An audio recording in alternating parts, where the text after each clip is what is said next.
buhay, hindi ka natatakot na lumapit sa Panginoon ulit. Talagang doon ka magtitiwala pa rin. Doon ka talagang tatawag sa Kanya kahit anong mangyayari. So yun ang mga nangyayari sa buhay natin na parang minsan hindi na natin control. But God is in control.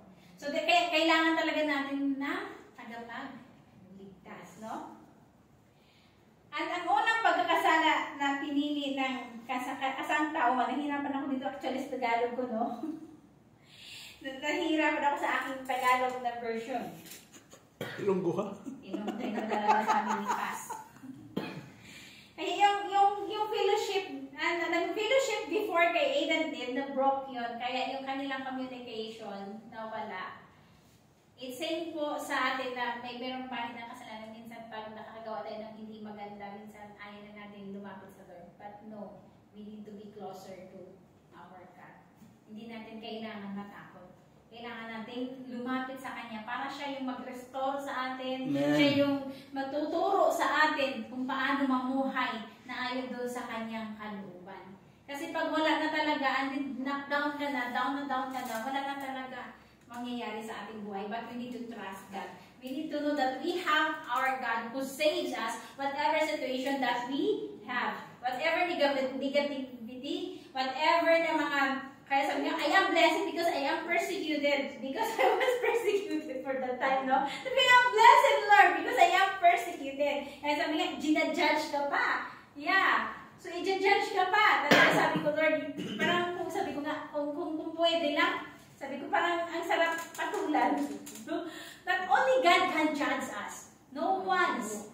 Walang karapatan yung bawat isa na husgahan tayo. Only God can judge us. So, kaya sabi ko, I know my God, sabi ko gano'n. I know my God. Kaya, I need you, Lord. I need you for this time. Kaya nakagandahan kapag alam mo na mayroon kang Diyos na inaasahan, na mayroon kang Diyos na nagliligtas sa'yo kahit anong mangyayari sa buhay mo, anong unos na nangyayari sa buhay na parang uncontrolled ka na. But God is in control because I know my God, no?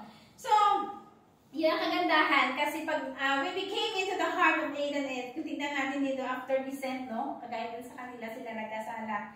But nagkaroon dito ng guilt, no? Nagkaroon ng guilt, fear, and death, no?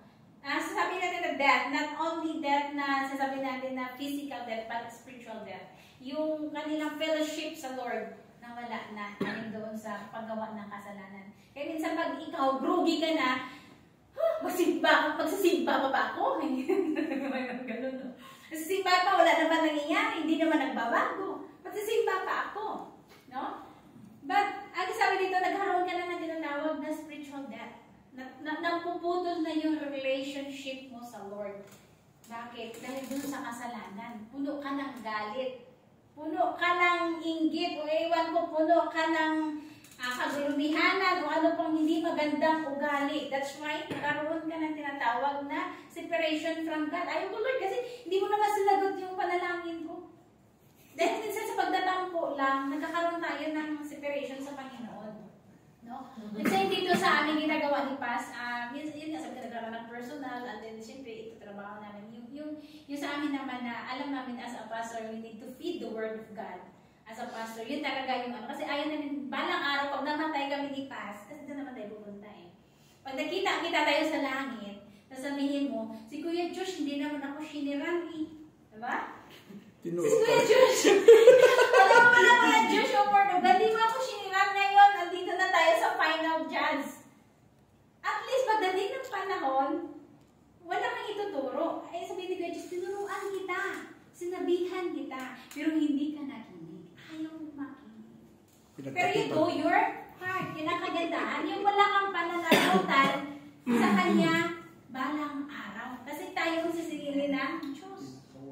So, minsan sabi ko nga, yung iniisip ko, sabi ko, yung mga Bible studies, bakit ginagawa yung Bible studies? Hindi naman dahil magparami ng kaluluwa. Because we need to feed their spiritual life.